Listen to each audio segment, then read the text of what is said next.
Good morning, everybody, and welcome to the beach. The European Beach Ultimate Championships continues, and we are here in the men's division, a crucial pre-quarter crossover match.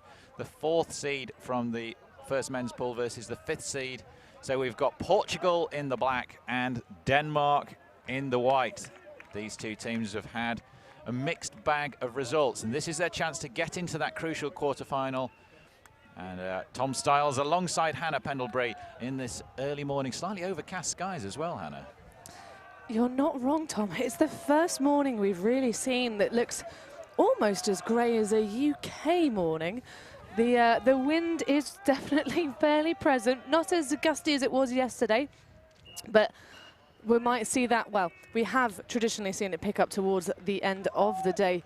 But definitely an important game for both teams to try and finish out clinically, Tom. This is an extra game versus the winners will advance, obviously, to their quarter-final with someone who's had a rest, not had to play this early morning pre-quarter matchup. So being clinical, very important, keeping energy in the legs to try and get their place into semis. Van der Merwe for Denmark across the far side of the field. Magnussen combines, and Puck has the disc now. Dump pass back to Tarp. Just finding each other out. The Denmark offense wanting to stay steady. Hermitslev's cutting in the end zone, and that's a mistake. The throwaway beyond the outstretched run of Christian Puck. Yeah, Puck trying to use his arms to generate some kinetic energy there, but can do nothing but watch the discs sail past. Crucial day here at the tournament. Kalu sends the disc down. I was having a quick chat with David Pimenta from Portugal earlier about this team. They're a young team. They're definitely the Portuguese definitely seeing themselves as the underdogs in this game. Wow, I don't know, with players like Pimenta at the helm though, such a great beach pedigree as we see that unable to keep it in. Yeah, Casper Van der Merwe just seeing the disc out of reach. He did catch it, but couldn't quite keep that back toe down. Drifts out of bounds for a turnover. Kalu, again, the disc just not quite connecting. Yeah, both teams very jittery this first point, neither able to get much clean offense underway. Laritz Hermitslev into the space at the back of the end zone for an easy point. The player that's been playing his ultimate in Italy with the Bologna side, Cusp Bologna, and he provides the assist for that first point of the game.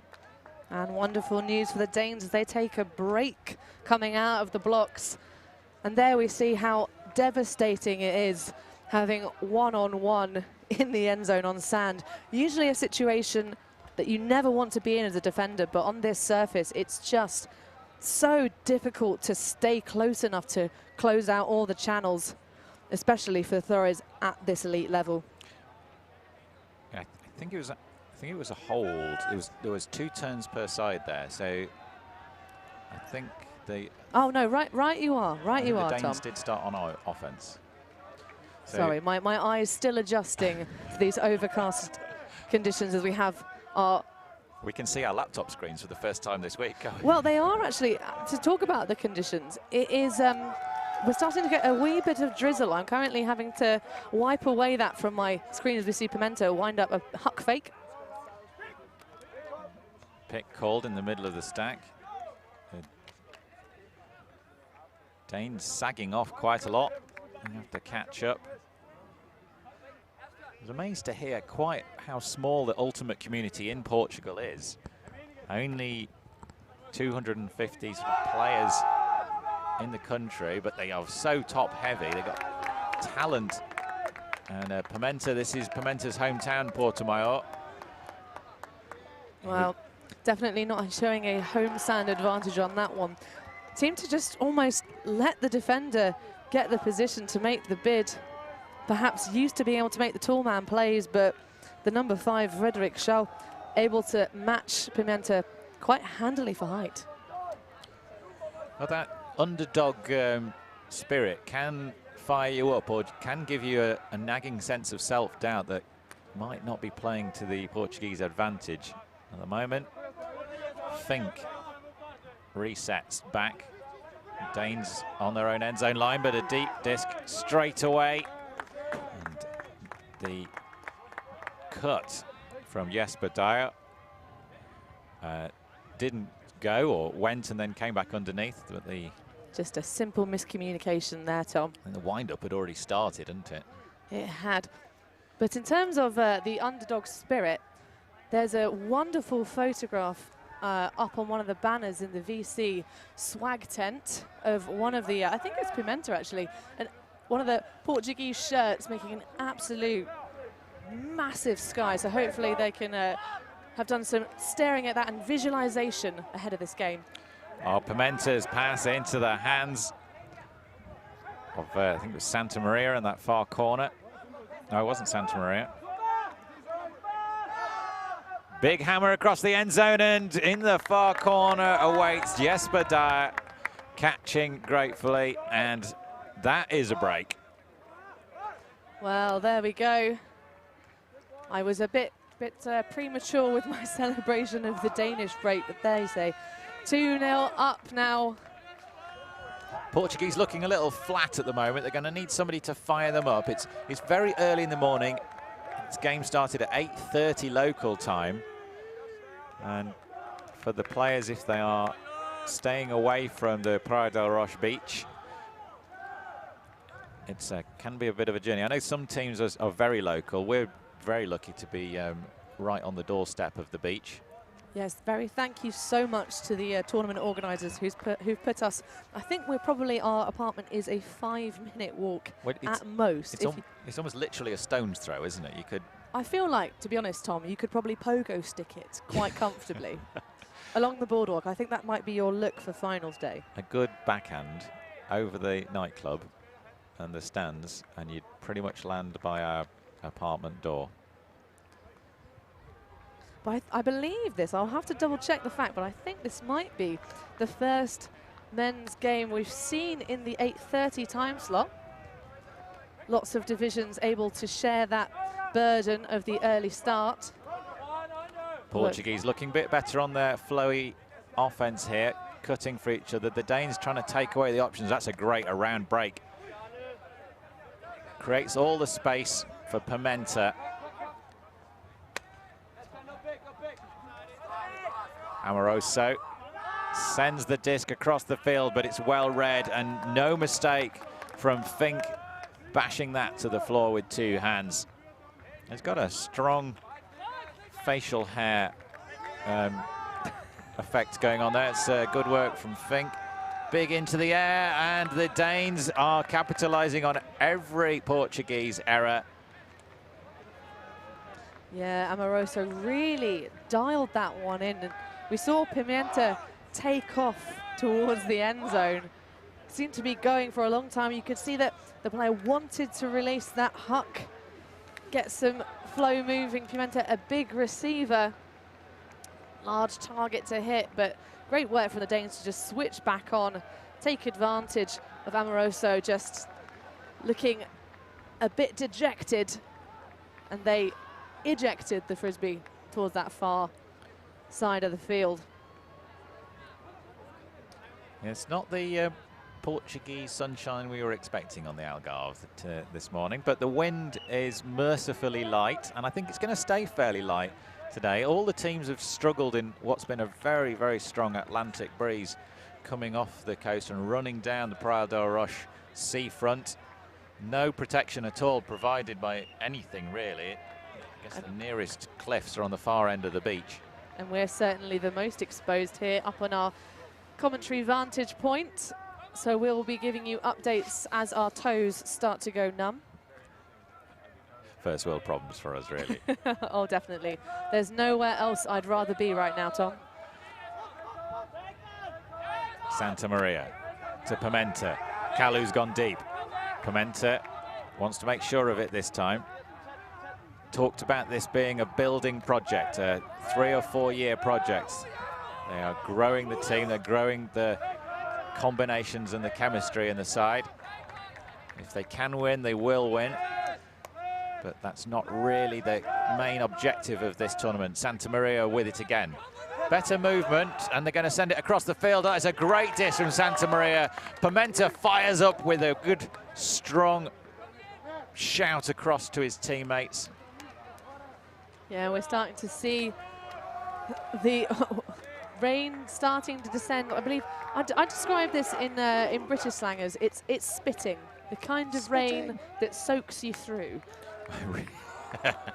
Without you ever really noticing it. I currently have my my laptop tilted down to try and protect the technology. It is actually quite raining, isn't it? It is. But anyway, to talk about that play, look at this this loose mark, really allowing that break side throw. You can't be affording to do that if you're the Danes right now. It's been tough to see teams struggle with that throw for the rest of this week. I mean, the forces have had a much easier job than they typically would have done because of the the wind into that far end zone. Yes, you're right. We've seen, I dubbed that far, so that obviously the pitch left to right on your screens. The right deep side of that end zone is the patch of doom. Many a disc going awry if left hanging in that particular region of the pitch. The Danes in the white shirts. Moving the disc now to Borson. Hermislav. Cutting down the line now is Cummins, and he has the disc and centres to Stutz. Stutz continues the cut into the end zone. And Hermislav's available on that on that far corner. Kasper Borson is the provider. Yes, nice bit of style there with that lovely blue headband. I believe that's got the advertisement for the windmill tournament on it. Yes, indeed. That's a good spot. But you have to say, Tom, right now the Danes are just looking really comfortable on offense, just almost stoic. Yeah, it's like I said before, Pimenta saw this game as they were the underdogs. The Danes have been very impressive. Perhaps the Danes maybe see themselves as being a bit unfortunate to be in the position of having a pre-quarter. Yeah, in 4th place in the division. If they were in the top 3 of their pool, they don't have to play a pre-quarter. They go straight to quarterfinals. But being where they are, they've got to cross over against the 5th place from the other team, which is Portugal, from the other pool, which is Portugal. So this extra game, not something that they really wanted to have to deal with, and they probably want to get this done quickly. But well, yes, as I said at the beginning, you need to be as clinical as you possibly can here. Remain calm, just sail through, which is exactly what the Danish team seem to be doing right now. They're just, Portugal don't really appear to be causing them much problem. That disc so close to being the perfect pull. And straight away the Danes capitalising with a big block. Errant Portuguese throws are being punished by Denmark. Quick movement over the sand. The Danish D-line with Stutz. Inside shot, and that is so nice, opening up the whole field into the hands of Orozco and jabbing it for Jesper Dahl's 2nd point of the game. Oh, and there we see a bit more energy from that line for the Danes. As you say, just punishing that early Portuguese error, going straight to work. That's the business. Well, if you have joined us early in the morning, thank you very much for tuning in. We really appreciate it. And if you're watching online after the fact, hope you're enjoying the coverage that we were able to bring you. These games are always going to be available on the YouTube channel forever. So do give it a thumbs up. Drop a comment in there, post the link on your social, tell your friends about the live Ultimate Ringing. Also, the finals, Hannah, are going to be on the Olympic channel and also on the World Games channel. So that's some huge opportunity to show our sport at the very highest level. And do hope you'll join us and the rest of the Ulti TV team all this week.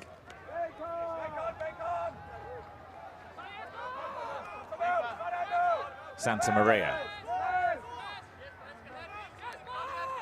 Ambrosio. Santa Maria again looking downfield. There's a good cut there. He had to go to the sand and does. Well picked off by Eric Harmer. Into the end zone. That's so much better from Portugal. A completely different look from them. Smooth, and the Danes nowhere near them that time.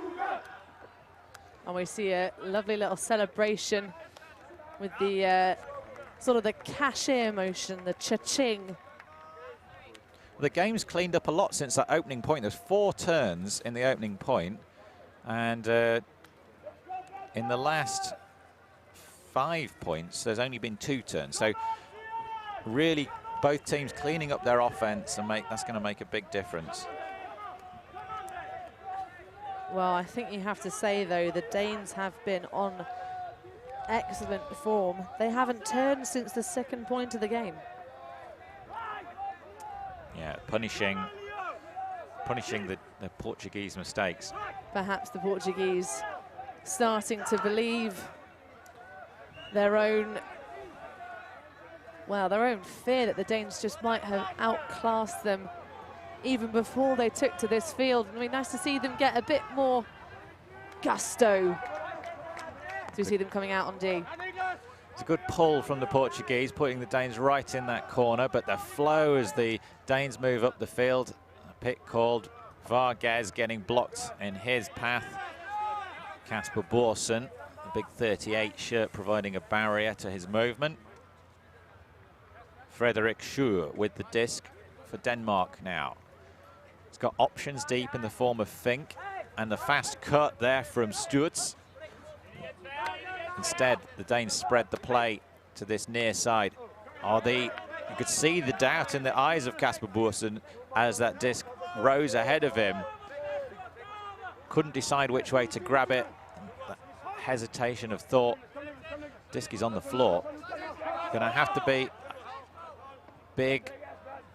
Always have to be quick there. The stall count was very high, and it's going to come back in on 6. Oh, and it's a pick that's been called, so it's coming in on 6. Going to have to be a quick disc, and it was. Good turn from the handler there. Number 18, Rodriguez. Miguel. Across to Vargas. Vargas into the sand. Picking up quickly is Stutz.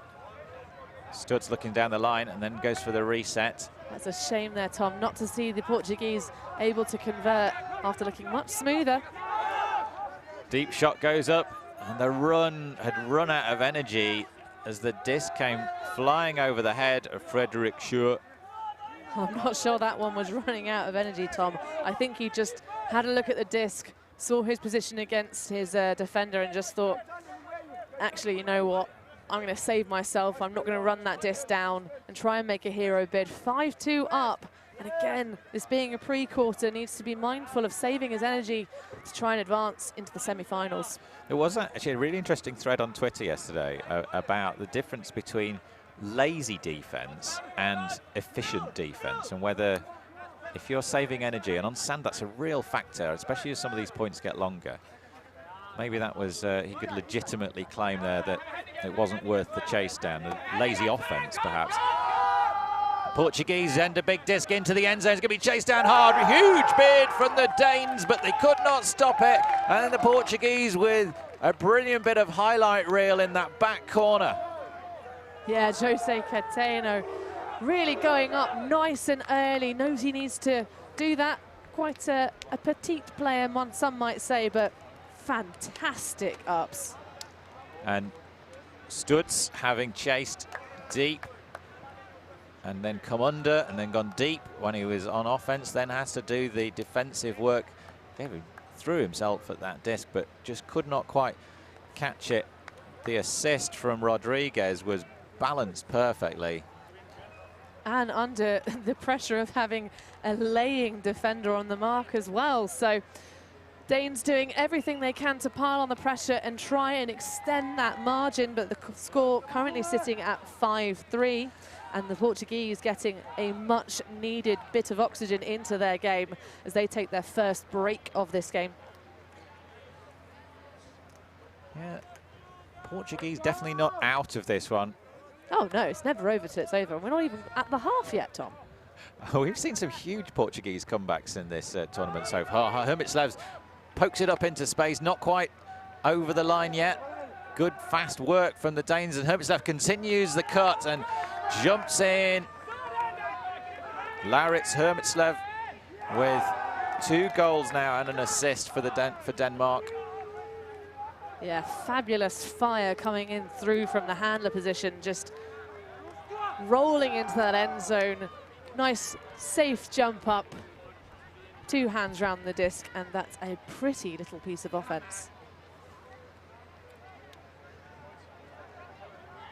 I'd say thanks to our WFDF key sponsors, VC Ultimate, and also to Discraft. And Hannah, I've had a bit of a revelation recently with discs. Oh, yes. My little boy's 9, and a couple of years ago, Pad gave me one of the J-Stars, one of the soft plastic J-Stars, and I think that's probably my favourite disc to throw now after a couple of years of playing Ultimate with my little boy. So what you're trying to tell us, Tom, is you prefer discs made for young people? Yeah, smaller, lighter, softer, easy to catch, and because that's probably the disc I've thrown most in the last 2 years. I'm loving it, and I'm teaching a school class using those discs as well. It's been great fun. Interesting, though, to see if those would fly quite as straight. Oftentimes you see players having to change the pitch discs here, as we see discs get tachoed under the force of a body. Santa Maria now for Portugal. Portuguese again looking much better, and Pimenta sends it into the end zone. Can it come up with it? And you can see how cross he is after that perfect flowing offense from the Portuguese. The space had been created, the cut was there. Pedro has cut to that far corner, and the Danes are going to try and punish them now with this floaty disc all the way down the field. The Sand Monster's having a bite. Both players lay it. Incredible bid. Oh, that's lovely work from David Pimenta. Makes up, churns through the yards to play catch up on his mark, Asbjørn Fink. And that was a lovely little bid going underneath Fink's body, and there we see an injury call from Pimenta. He really, both players completely threw themselves at that one. They kind of landed together, and Pimenta has just trying to catch his breath and work out which bits of the body hurt. He's going to take an injury sub here. Let's have a look at that replay. Huge. Well, we said earlier about how those 2 players are matched pretty evenly in terms of stature, but that's a great explosive play from Pimenta, and that's the kind of thing we'd expect from him. It's those plays are what makes him the famed player that we all know and love, but hopefully we'll see him recover as he spits out the sand. Proper bit of leadership as well, isn't it? You know, when the team have seen him take a big blow there, they'll be wanting to fight back and make sure that his effort was worth it. Across the field, Cateno. Lovely work from the Portuguese, really using the depth of the field to then come under. That's a beautiful up line. Amoroso puts it up. Miscommunication, but can it be saved? Yes, it is. Amazing dive from Cateno to rescue that disc from Amoroso, and there's going to be a call on the play. It's going to come back upfield. Oh no, he's calling himself down. Wicked spirit there. Oh, he just wasn't in the end zone. No, I think he just didn't quite make the catch. Maybe it toppled out of his hands. Looked good to us as we saw the backside of the play. See that again, the Portuguese flow. Here's the rundown. You can see he was trying to connect with the 33 Mario, but the body language on the catch as soon as he landed in the sand, there was no celebration, was there? No. The Danes, both teams having some good flowing offense now, looking to exploit a space down that line now, bringing it across. They're breaking the force so much more easily than they have done last few days in the wind. Again, Stutz. And there's a timeout call from Stutz. I think that's probably wise, Tom. I would certainly say so. So looking at, well, we were talking about how the Danes are the favourites in this match, having had a little bit more success, but of course, in the schedule for most of the divisions, there are opportunities to break back into those top spots if you happen to end up in a rather nasty pool at the beginning. So looking at the results, the Danes having had a fair few wins to their name, a 13-7 against the Italians, 13-12 versus Courier Island, an 11-6 win surmounting the Ukraine, but then losing to the Germans on Universe, 11-10, losing to Ireland on Universe. What an absolute grueling time they've had, and then beating the Russians 11-7. So those 2 Universe point losses really costing them, shoving them down into this pre-quarter match. They're going to be a little bit more tired coming into their quarter-final if they should continue in their current form and surmount the Portuguese. And I think we've seen in this game the elements from the Danes that have kind of led to their situation. There's been touches of real genius, and then there's been some sort of inconsistent throws. There's been a lot of deep shots that haven't worked, and they may get away with it against the Portuguese, but you can see against some tougher opponents that might not be the case.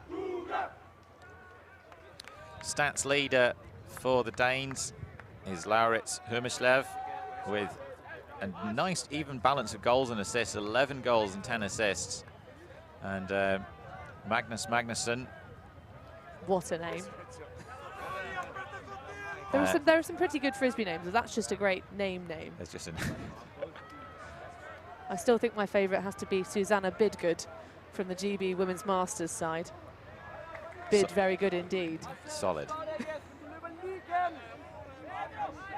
So we see a clamp upfield from the Portuguese on the Danes, but a sneaky shot finds the player isolated in the centre field. Sends the disc into the end zone. Dyer underneath it. His 3rd point of the game.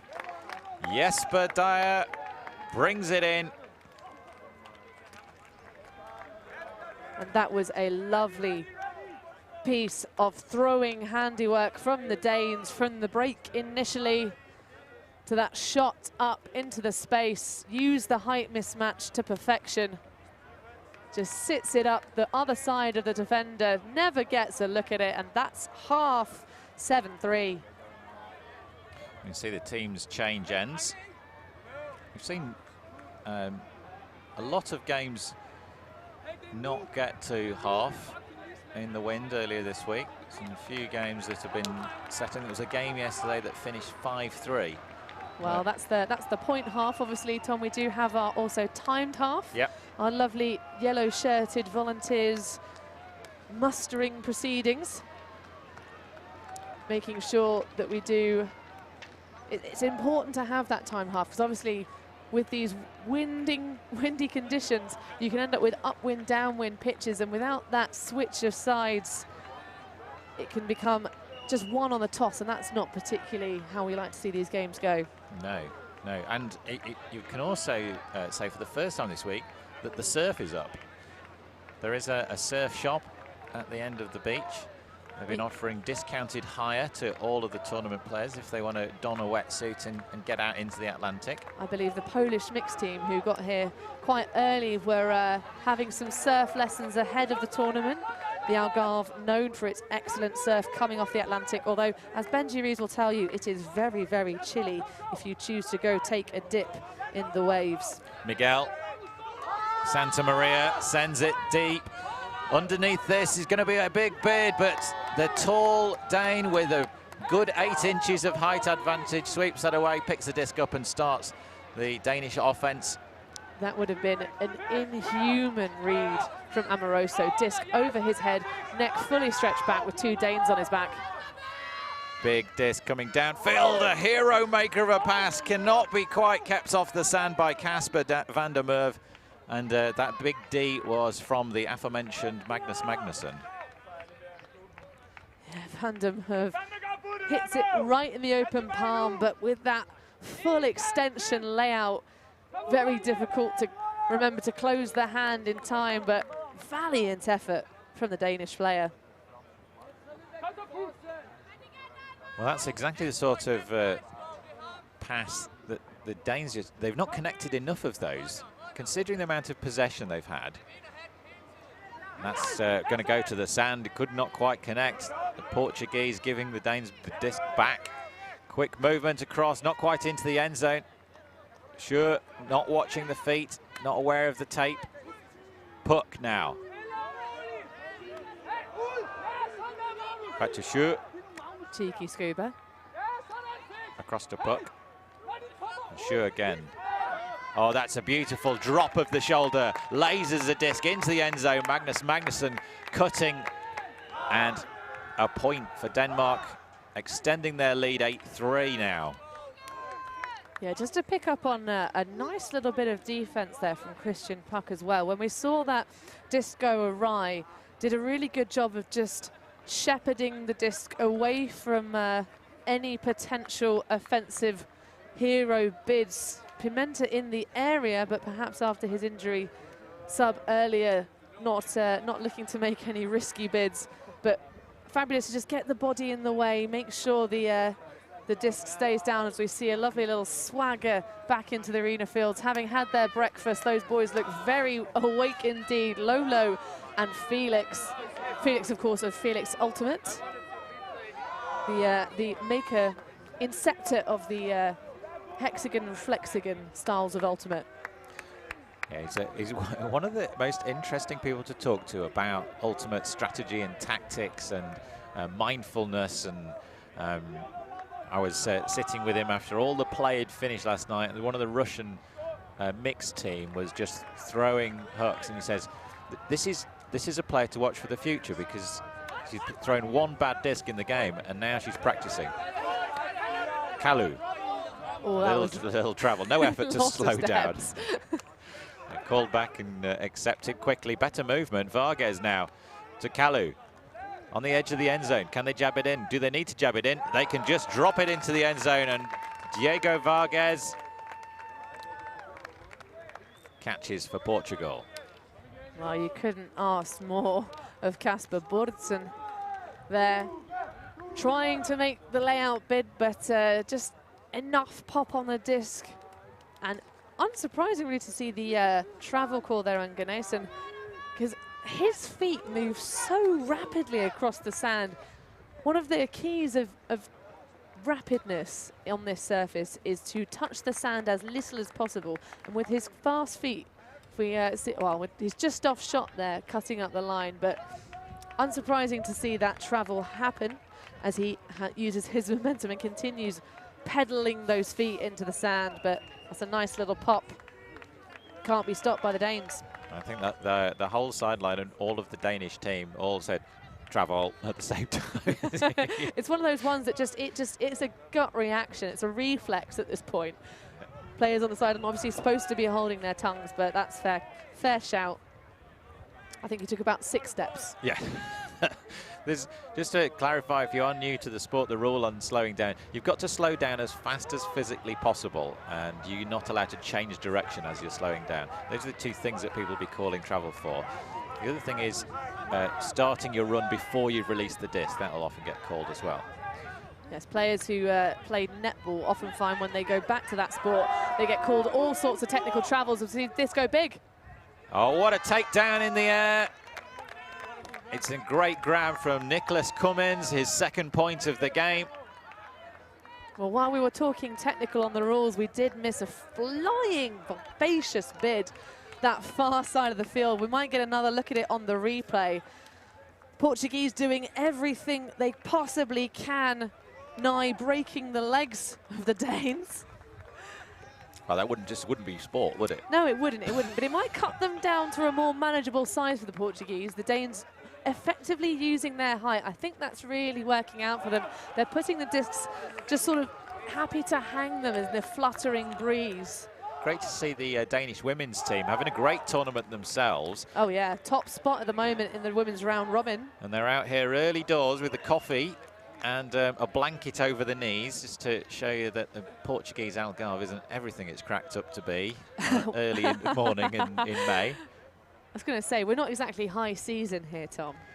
No, although I've been impressed with the number of, the level of tourist action here on the sands being treated. They didn't know that they were coming to an ultimate tournament, Tom, but... No. It's just what you wanted, wasn't it, when you came out for your week on the sand, was an international sporting venue just as appeared. Indeed, and you know, 1 week only. Lucky, lucky folks. It's like having a rare desert flower that only blooms 2 weeks of the year. You laugh, Tom, but No, that was my experience in Australia in the Red Centre. We were extraordinarily lucky as we see a poach off Kalu there. Got to bring it to the brick. Violation has been called. Fink taps in. Crouches down. Vargas dishes the disc quickly. Kalu has it now. Loose Sony look from the Danes right now, trying to change things up, cause some confusion for the Portuguese. Oh, the disc. There was a right idea from Kalu, exposing that space. There's lots of, there's a big gap in the Danish defence, and if the disc had connected... To be honest, though, Harmer didn't really give him a great channel to a margin of error. He was so close to the line. Can he lay it? No, he can't. No, the Danes giving the disc back to the Portuguese in a good position here. Pimenta's recovered from his blow, and he's running deep in the end zone now, but it's with the big figure of Rodriguez. Gets it down to Kalu. Kalu travelling again. He's going to get a bus pass at the moment. Kalu back to Vargas. Vargas into the hands of Harmer. Pimenta just comes out of the end zone. Big wafty fake over the head of his Danish defender. Into the end zone. Oh, there's just not the disc. You can see the confusion and frustration on the face of Eric Hamre. Yeah, Pimenta trying to take the inside channel there after the switch from the Danes, clamping the two players in the end zone. Big shot up early. Pimenta underneath it. Big. Oh, what a great read. Got the position, took it down, and immediately gets the Portuguese back onto the front foot. Rodriguez coming underneath. He's got the disc in a good spot, and Hamre frustrated, Rodriguez frustrated. They're not just connecting together, and when they do get the disc, and you can see Hamre's signalling the replay what he actually wanted to see from the big number 18. Well, that's the second inside shot that sailed past Hamre. He just seems to be giving his throwers not quite the channels that they want and the margins of error that they need. We talked about it when the Danes came with their zone look. He was so close to that line. Could have been half a meter into the field, still far enough away from the defenders. And that's a lovely Danish huck. Larson with the big shot downfield. Another hero maker for Fink to chase. Sorry, not Finker, Stutz to chase. And he was so close. See him there holding the hand up, just the fingers, the inches out of his reach. And the Danes are playing the sort of game that we've seen teams play in the wind all week, where they've it's more about yardage on the field than it is about possession. They are happy to accept they're going to turn it over some of the time, but as long as they turn it over in the right place, they're okay with that. And a pick's been called by Kalu, or an obstruction caused by Kalu. The Danes having a question mark about what exactly the call is there. That's been cleared up. Well, the Portuguese offense not looking the cleanest coming out. Players starting to feel a little bit of tiredness. Lots of turns during this point. Pimenta darts downfield. Shot through to Kalu. And he sends the big disc to Pimenta's going to be underneath it again. And this time, better positioning from Fink. They did collide quite early, though. Perhaps Pimenta having a chat, asking if he, how Fink feels about that one. They seem to they collided as Pimenta was just launching to try and make that grab. But the two players were definitely hotly contesting, both coming towards each other. Fink had worked hard to make up the ground, had got position. You see this replay again. And there you see Fink going over with that right shoulder, and that's going to be an uncontested foul by the looks of the hand signals.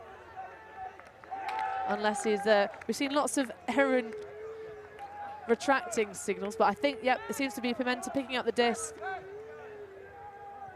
And so, Portuguese flooding towards the end zone. So he's checked it in. Player's going to go back, violation. So it's been brought back to where the foul occurred. It could be checked in there, I think, is the... Yes, but... So I must say I'm slightly surprised by that foul call. I think if the two players, because they collided in the air... Looking at the replay, Tom, where Fink's right shoulder, it was pressing down too much. So it's a little bit coming over too much. Yes. Vargas. Into the end zone, and nice work from the Portuguese to capitalise. Yeah, I think Fink, if he'd got there before they took off, it just would have been a smart box out. But because Pimenta had already started his bid, you're quite right. Yeah, that was fairly clear, and I think it was nice to see the two players before sort of suddenly the foul call, the big hand signal, you felt it was a really nicely discussed call. Pimenta just kind of like sat in the sand looking up at Fink and kind of saying, hey, can we have a quick chat about this? But let's have another look at that end zone play for the Portuguese, finally punching it in. Vargas faking that lefty backhand. And the number 11, Eric Hammer, having worked so hard during that point, been overthrown so many times. Finally won safely into the breadbasket. Keeping the dream alive for Portugal, still looking up a 4-point deficit. The mountain's fairly steep. It certainly is. The D-line for Portugal have got to make a bigger impact. They've got to try and stop these deep shots going up from Denmark, 'cause that's what's keeping them moving at the moment. Smart clamping from upfield. One player poaching deep for the Portuguese, trying to stop those hucks that have been oh so devastating. And the Danes are reacting, trying to move it around the whole field this time. Tarp has it. Looks to get it off the line. Tries to throw it through the mixer and finds a pair of big Danish hands in the form of Van der Merwe. And in, it's Van der Merwe again. That smart dump and switch into the end zone. Christian Puk, the eventual assist. Yeah, and a shame there. Such good switching in the midsection of the field from the Portuguese, but unfortunately a miscommunication between, I think that's Navarro and the number 92, Thiago Miguel. Just so difficult to convincingly make switches when you're marking in the end zone, because it's such a small channel and those zippy little discs can come through. So you can see them here, the two of them just sandwiching those players, trying to push them together, and then that lack of switch right there at the last end. Danes take advantage and punch it in for the score. Because it's so difficult to accelerate and dive on sand, you don't need anywhere near as much space to be considered open as you would do on grass. You know, it's a surface that you have to run on it differently. Some players can, eat up the yards on sand really effectively, and others struggle. Chatting with the GB Open side, it's one of the best GB Open teams I think we've seen, but they're grass specialists. None of them have made big careers on the sand. And I said, what's been the hardest thing about the first few days? He says, well, just learning what of our skills and our tactics work on sand, and kind of reminding ourselves that this is a different surface and different stuff works. They all started to click together, and they're unbeaten so far.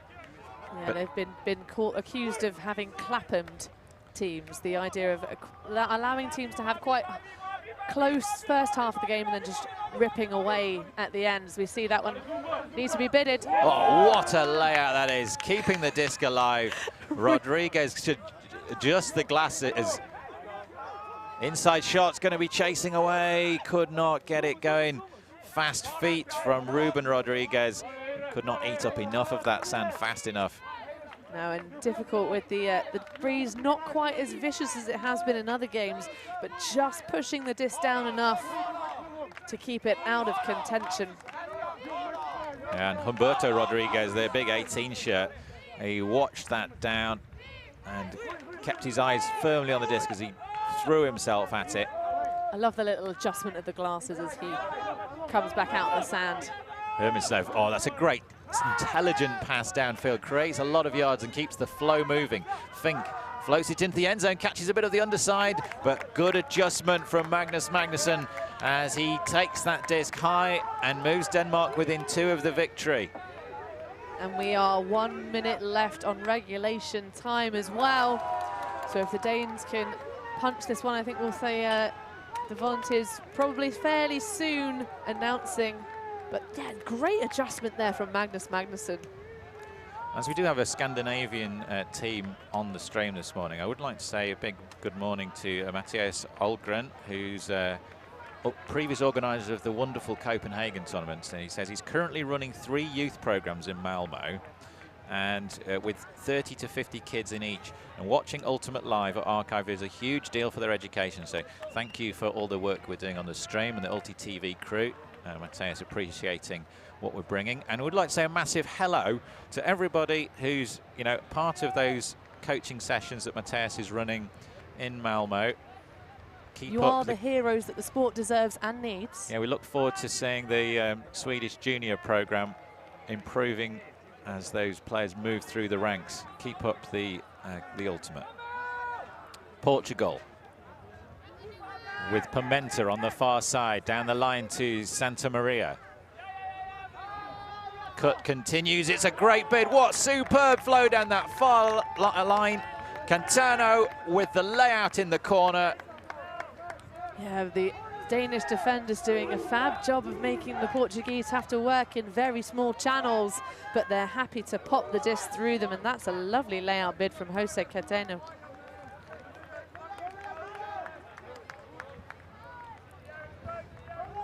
We have seen a couple of countries really go to town on their youth development programs, particularly thinking of the Netherlands, what they've done with their junior women's scene. I was going to say, if you're going to just rep their juniors in general, the women need an honourable mention. That team is absolutely sensational.